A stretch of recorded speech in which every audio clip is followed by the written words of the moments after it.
display campaigns and be able to manage them once they're launched. So to set the scene, what we're going to do is imagine that you work for a furniture company and you are the lamps brand manager. You have a new line of lamps releasing in Q4 that you'd like to promote. And how you'd like to do that is leveraging display to reach Amazon shoppers both on and off Amazon. So let's get started.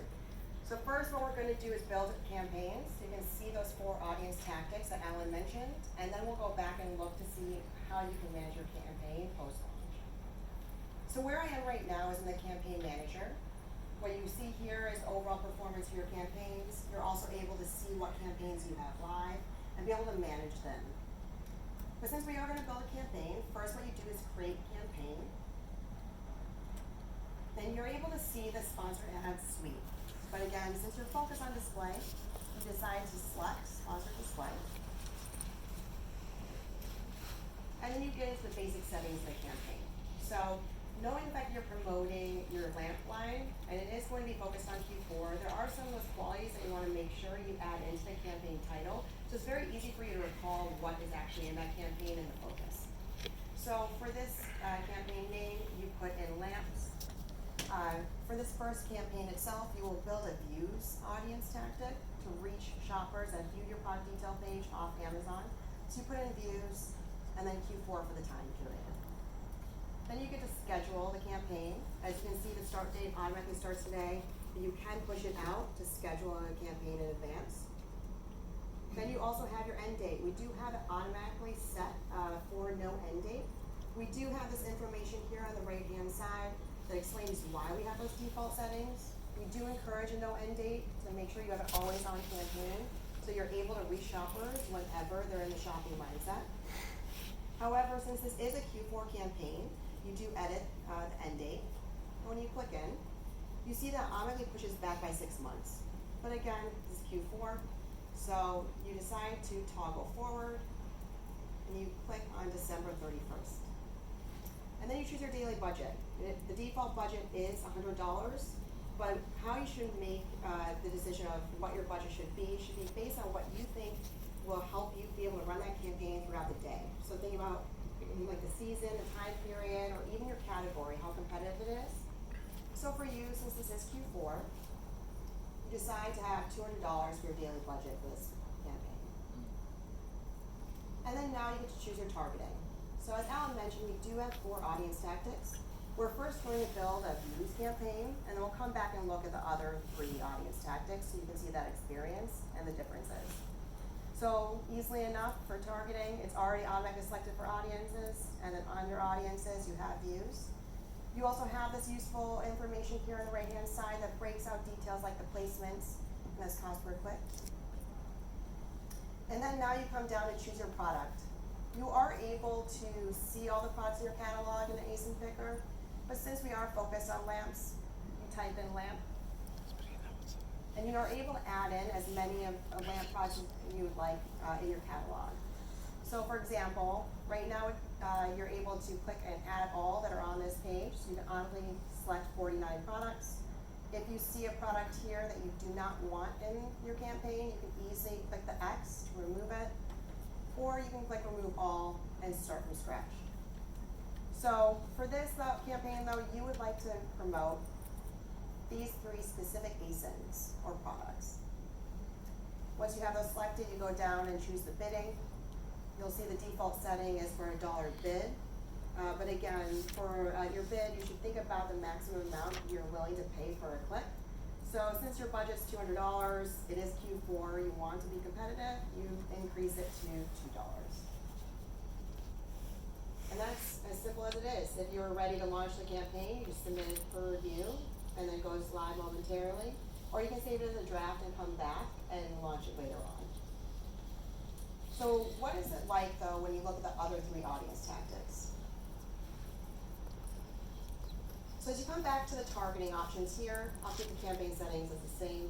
Why don't we take a look at interests?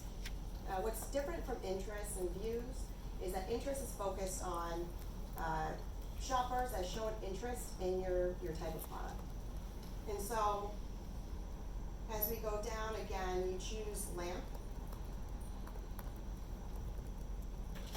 But one important thing to note though when you look at interest-based campaigns is that you can only advertise one ASIN per campaign that you're running, and you'll see that information noted here. So you choose the top ASIN and the ASIN picker, and then you go down to targeting.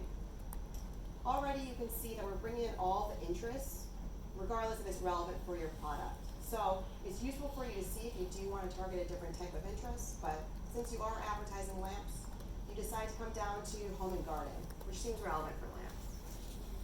You can easily toggle down to see what's available. If you want to target the entire home and garden interest space, you can easily select target all. You can also go through and remove certain ones that may not be relevant for your product, or you can start from scratch. Since you are advertising lamps though, we will choose lighting. Seems like a relevant interest that would be relevant for the product you're advertising. And then as you go down, you have the bid. So as you can see for interest, the bid is defaulted as $2. And again, you should choose the amount that you're willing to pay per click. So since you chose $2 for previous campaign, you also choose $2 here, so you leave the default setting. And then you come down to the creative builder. What's unique from the views audience tactic is that views automatically creates your ad, so it pulls in everything from your product detail page, automatically updates if you get more reviews, higher ratings. What's unique about interest, product, and category targeting is that you do have 3 creative elements to add in. One is the logo. When you would need to update the logo is if you have an account that has multiple brands underneath it, then you may need to update it. So for this, the brand will be called Iris. So you update the brand name. You also have a logo here. I already have the logo uploaded, but you can easily see the dimensions as well. So if you do need to update the logo, you know exactly the spec sizes you need to make sure it's high quality. And then you have a headline up to 50 characters, which for this ad, you decide to say, find a lamp that fits your style.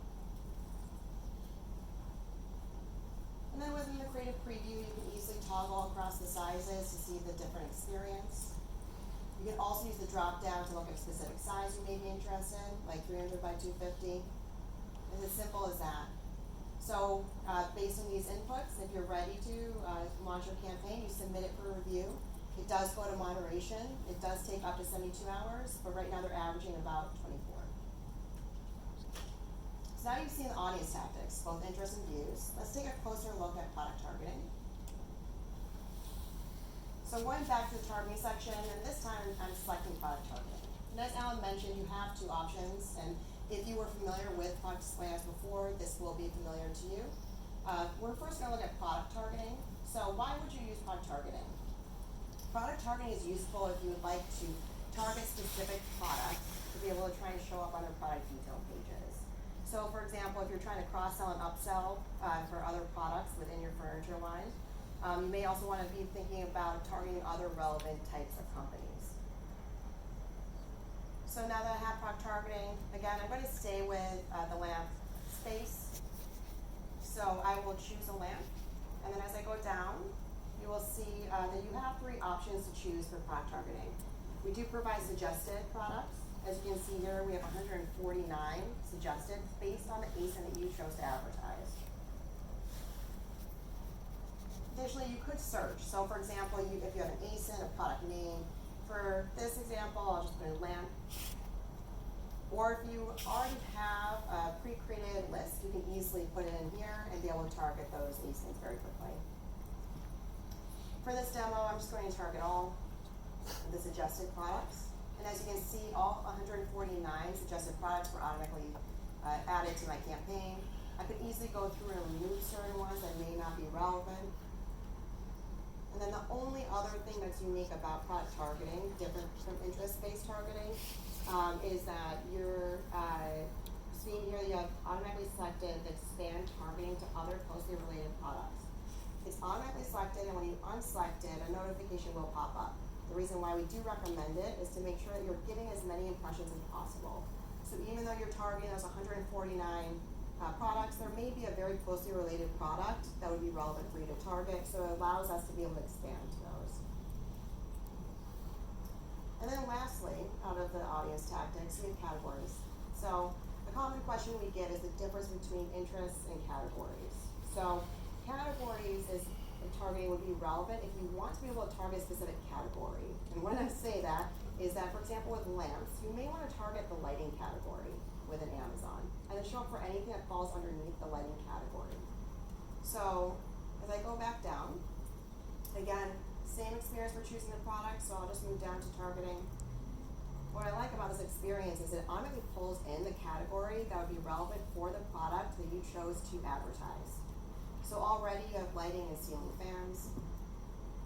And then when you toggle down, you can see what falls underneath it.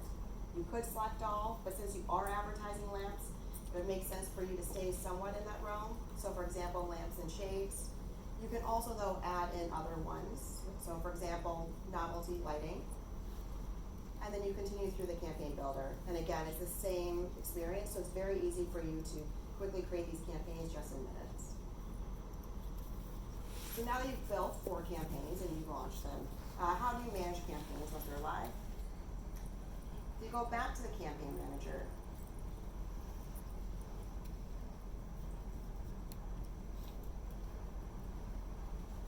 So again, I am in a demo account, so you may see some quirky traits to it.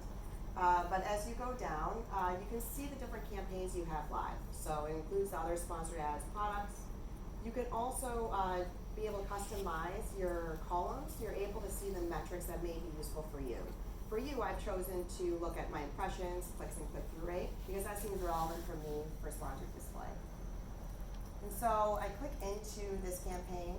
To note, this is the views targeting option, so it is catered to that. I can easily see the performance metrics. I can also see the products I have in here, and I'm able to quickly click add products to advertise and add in additional products to the campaign. Or I can click on campaign settings and then be able to update information. I can pause the campaign.